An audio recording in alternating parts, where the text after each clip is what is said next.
came home from a work trip to find my wife had changed the locks. I found someone better, she texted, from my own couch. I took a deep breath, smiled, and replied, "Are you sure about that?" Then I walked away. 4 days later, she was screaming. On the phone, original post I-35 landed about 3 hours ago. Brutal work trip. All I craved was my shower, my bed. I pulled up to my house, mine inherited, paid off, solely in my name, pre-marriage, and my keys were useless. Front door, back door, nothing. Dead.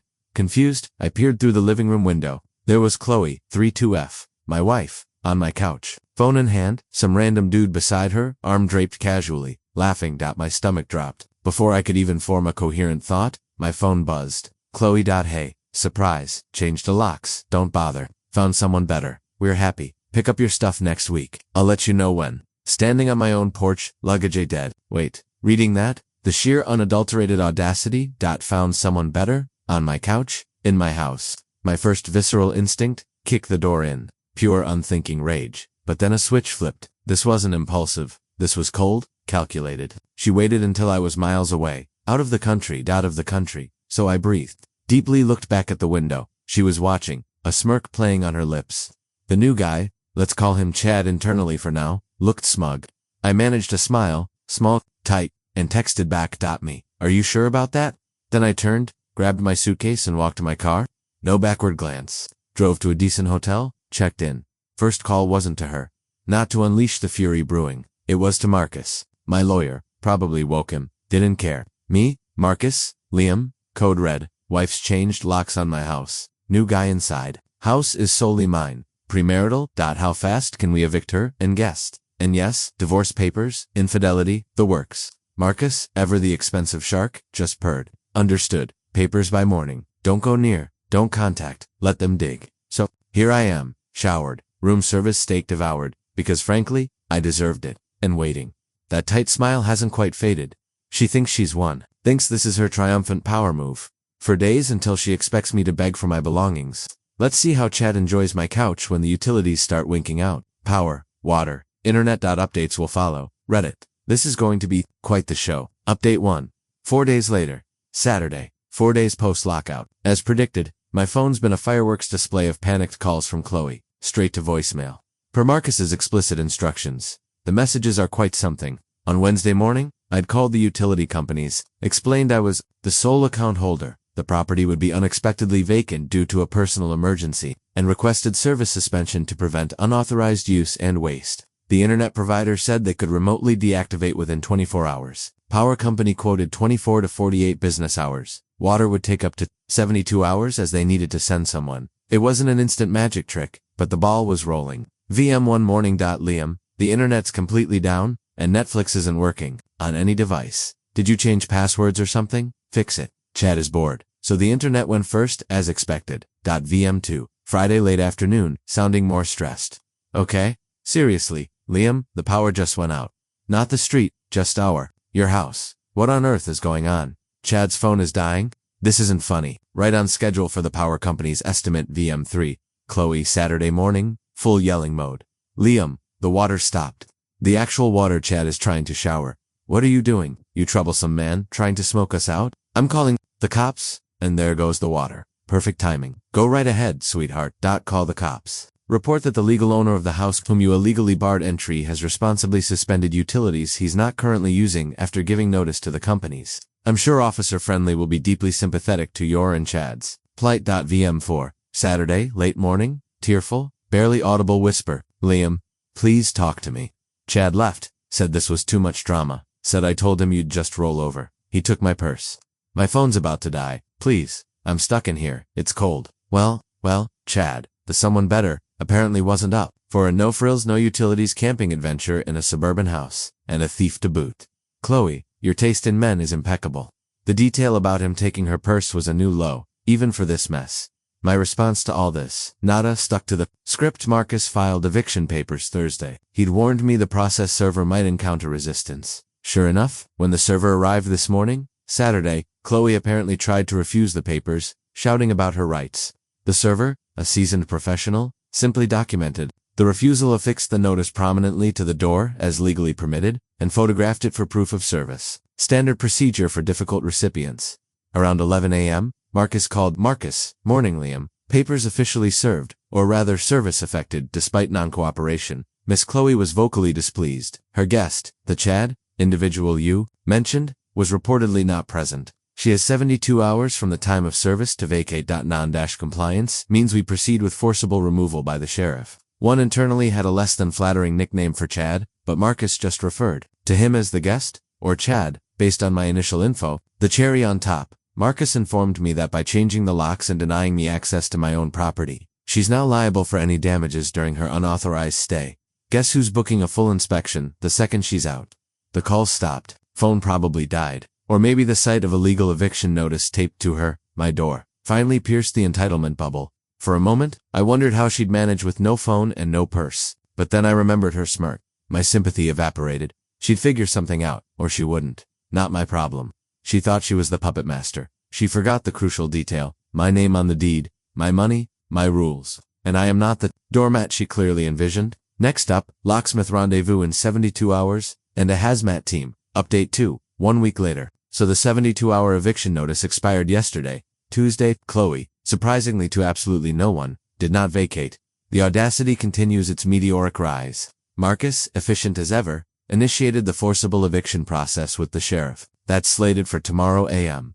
You mentioned there's sometimes a backlog, but given the circumstances, sole owner locked out, clear trespass, they were aiming for prompt action. But the entertainment didn't end there. Chloe, having clearly found a way to recharge her phone and presumably contact her family, details of her escape from the powerless house with no purse remain vague, but she surfaced. Launched a new offensive. Monday. A barrage of texts, from demanding I stop this insanity and let her back in properly, delusional, to accusing me of ruining her existence and being a vindictive troublemaker. Standard narcissist fare. Ignored, blocked her number after a particularly vile threat. Marcus has copies, naturally. Then her mother, Carol, 60s F, entered the ring. Carol, Liam, this is enough. Chloe is a wreck. You can't just toss her onto the street. She's your wife.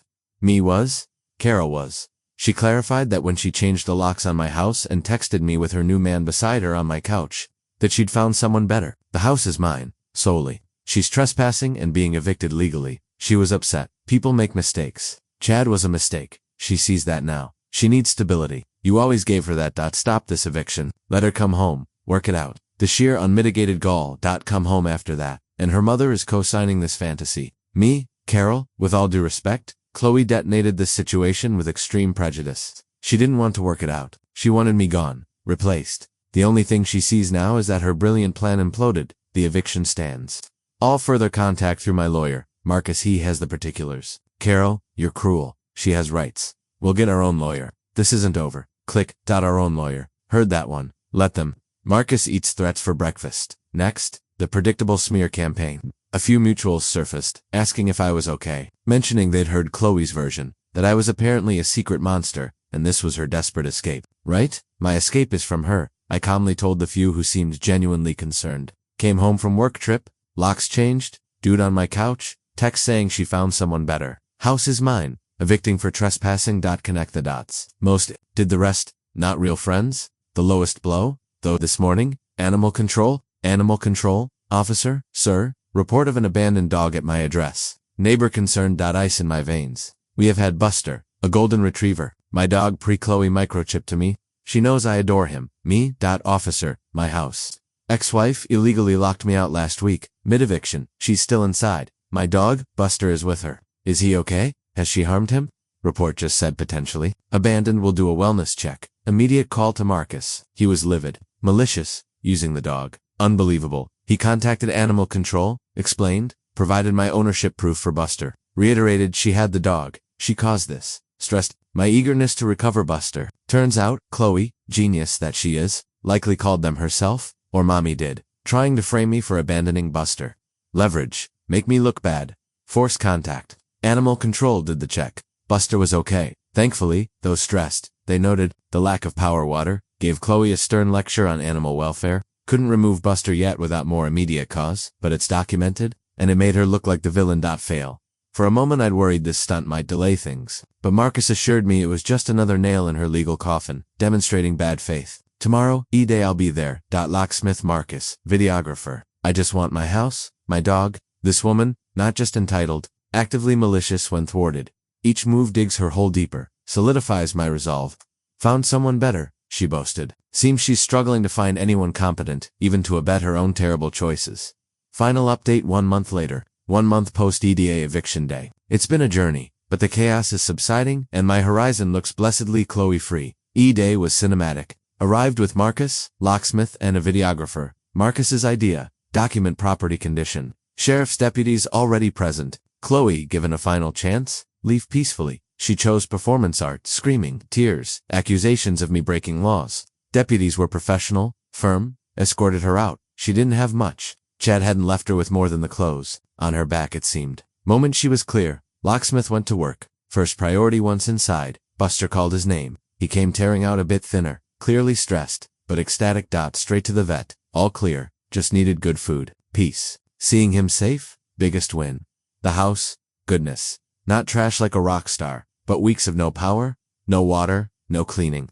Stagnant toilet? Fridge? A biohazard? General miasma of neglect? Chad and Chloe weren't living luxuriously in their squalor. Videographer? Got it all. Deep clean cost a fortune, but necessary. Legally? Chloe and Mommy Dearest actually hired a lawyer, a loud blustering type who sent Marcus a letter filled with demands. Half the my house value? Lifetime alimony? Damages for emotional distress from the illegal eviction, which was textbook. Legal? Tried claiming Buster as a marital asset. Cute? Marcus chuckled. His reply was a masterpiece of polite devastation. 1. Copy of the house deed, my sole premarital property, clear as day. 2. Our text exchange. Her found someone better admission. My are you sure query. 3. Official eviction order detailing lawful service.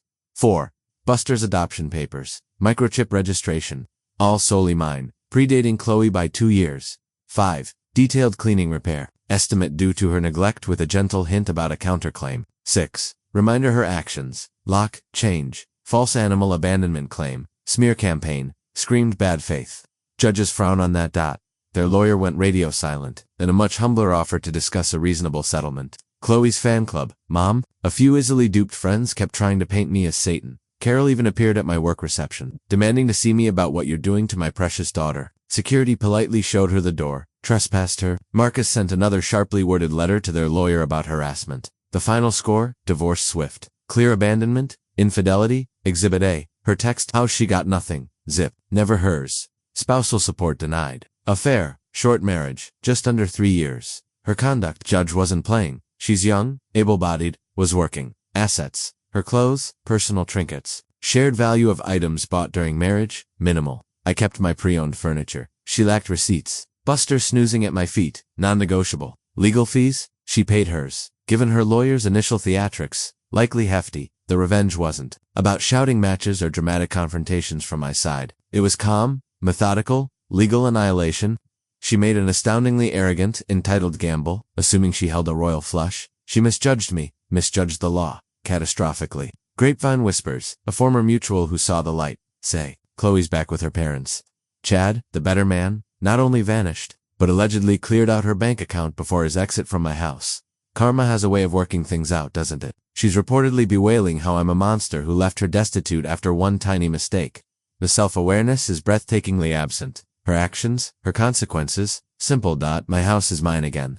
Buster is thriving. My life is blessedly quiet. Changed my number. Upgraded security. Cost me legal fees. Stress. A layer of cynicism. But the peace. Worth every cent. She thought she was a chess grandmaster. She knocked over the board with her first move, expecting a forfeit. Instead, I just calmly picked up the rulebook and systematically dismantled her. And yes, every time I see my new reinforced locks, I allow myself a small, satisfied smile. Are you sure about that? Absolutely, I was sure.